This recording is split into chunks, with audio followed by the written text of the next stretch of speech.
Actividad 31. La tabla siguiente muestra la temperatura de ebullición de los gases nobles y el número de electrones de cada uno de los átomos. Apartado A. Representa la temperatura de ebullición en función del número de electrones de cada elemento. ¿Qué relación encuentra? Bien, pondríamos en el eje X horizontal el número de electrones, que serían 2, 10, 18, 36, 54, 86. Y en el eje vertical, eje de ordenadas, pondríamos la temperatura de ebullición, que fijaros que va aumentando desde un número más negativo hasta uno menos negativo. ¿De acuerdo? La relación que encontramos es que a medida que sube el número de electrones, la temperatura de ebullición es cada vez mayor. Por lo tanto, se puede decir que son magnitudes directamente proporcionales. A mayor número de electrones, en la nube electrónica del gas noble, pues mayor temperatura de ebullición. ¿Vale? Apartado B. Explica por qué la temperatura de ebullición aumenta con el número de electrones. Si bien los gases nobles no son moléculas porque ya cumplen la regla del octeto y no se unen con otros átomos, como ocurre cuando se forma el enlace covalente entre átomos no metálicos buscando cumplir la regla del octeto, digamos que los podemos tratar como si fueran moléculas apolares. En las moléculas apolares, ya hemos dicho en la teoría de este tema, que mientras mayor sea el número de electrones, o mayor sea la nube electrónica de la molécula apolar, mayor es la fuerza de intermoleculares de tipo dispersión que existen entre esas moléculas. Pues aquí lo mismo.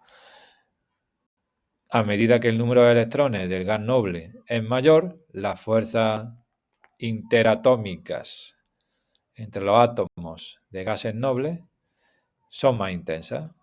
Son más intensas porque los dipolos instantáneos que se forman en los átomos de los gases nobles estos, pues son dipolos mayores, digamos, esos dipolos instantáneos. Entonces las fuerzas de interacción tipo de dispersión van aumentando y como consecuencia, pues la temperatura de ebullición se hace mayor, por ser mayores las fuerzas de atracción entre estos átomos de gases nobles.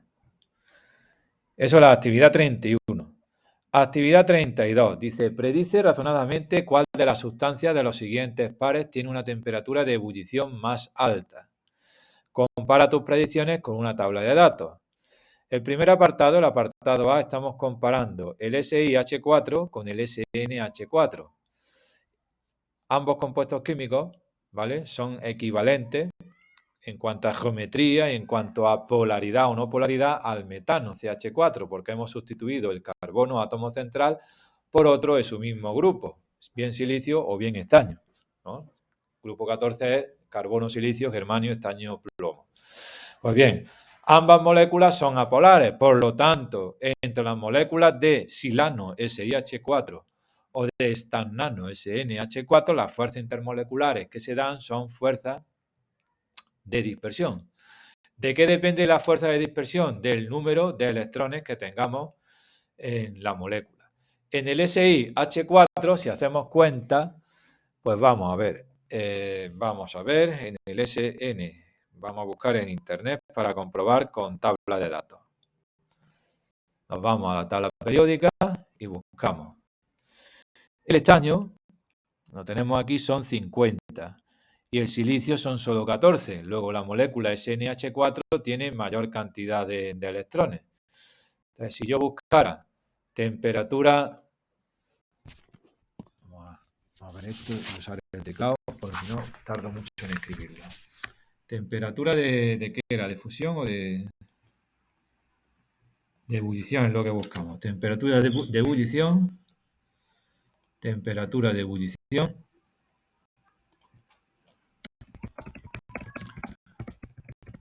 del SiH4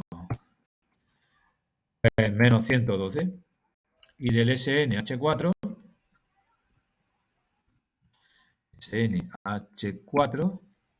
tiene que ser mayor.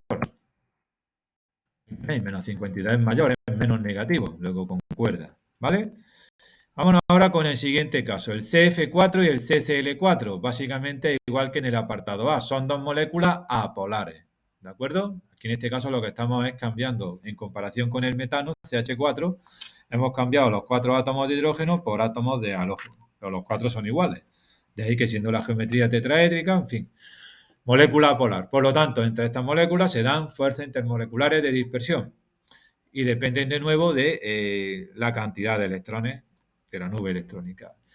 CF4, CCl4. Si nos vamos a la tabla periódica, el número atómico del cloro es mayor que el del flúor, ¿vale? Por lo tanto, el CCl4 tendrá más cantidad de electrones que el CF4. Entonces, si me pongo a buscar temperatura de ebullición del CCl4, me aparece 76,72 y del C era CF4, no me acuerdo bien, tiene que salir más pequeña.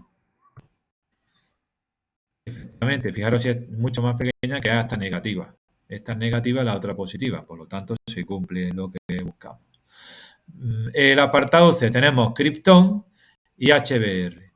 En este caso, fijaros que estamos comparando un gas noble, que es el criptón, con el HBr, que es una molécula, además es polar. En realidad, cuando puse este ejercicio no me fijé en esto y sí me estoy fijando ahora. El criptón, ¿por qué no han puesto esto? Pues alguna cosilla debería tener. En teoría, debe ser mayor la temperatura de ebullición del HBr. A ver si estamos en lo correcto o no. Nos vamos a la tabla periódica porque lo que quiero es que veáis lo siguiente. Fijaros, el criptón lo tenemos aquí y tiene 36 electrones. El HBr, evidentemente, lo que tiene en común con el criptón es que si el bromo tiene 35 electrones y se ha unido al hidrógeno que tiene 1, pues también son 36. 36 y 36 electrones.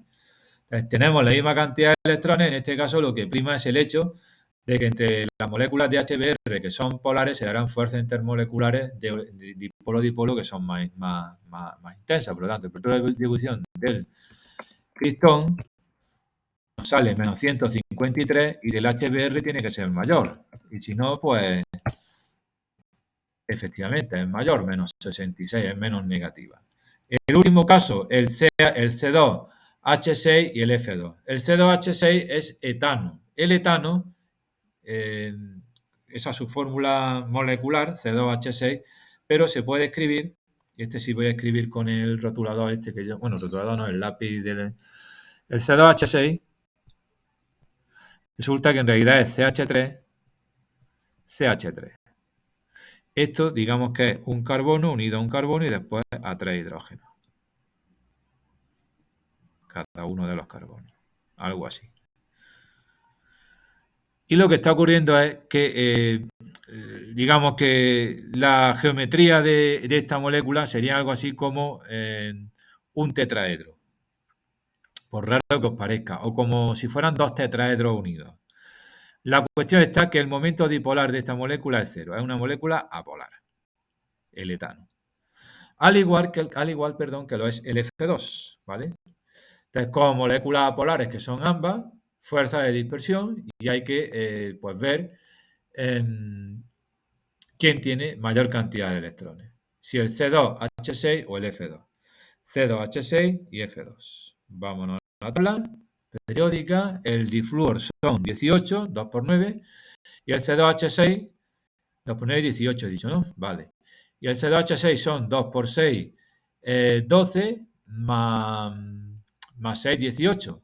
Entonces, como hay más en el difluor, es de esperar que temperatura de ebullición del F2 tiene que ser mayor, menos 188, y del C2H6 tiene que ser más negativa. No. ¿Por qué? ¿Lo he dicho bien? No, creo que lo he dicho mal. ¿Lo he dicho bien o lo he dicho mal? Lo he dicho... Temperatura de ebullición del C2H6. A ver aquí qué es lo que nos está cuadrando. C2H6 y F2. El C2H6 tiene 2 por 6, 12. 12 más 6.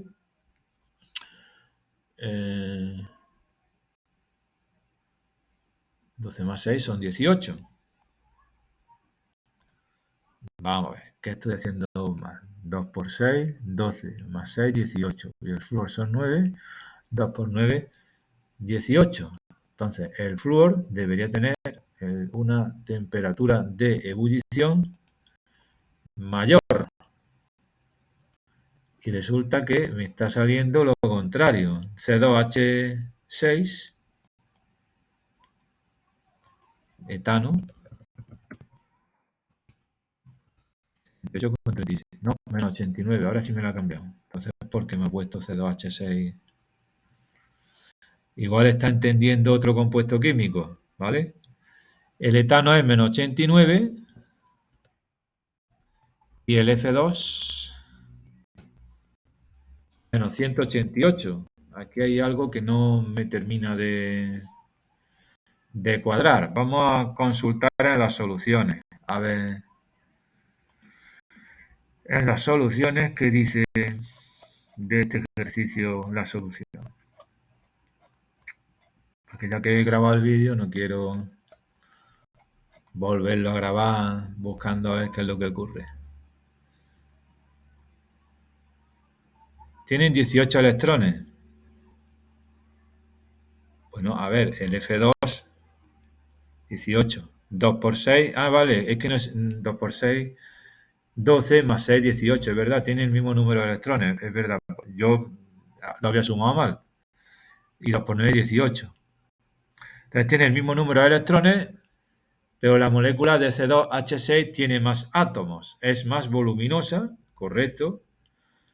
Entonces las fuerzas de dispersión son mayores.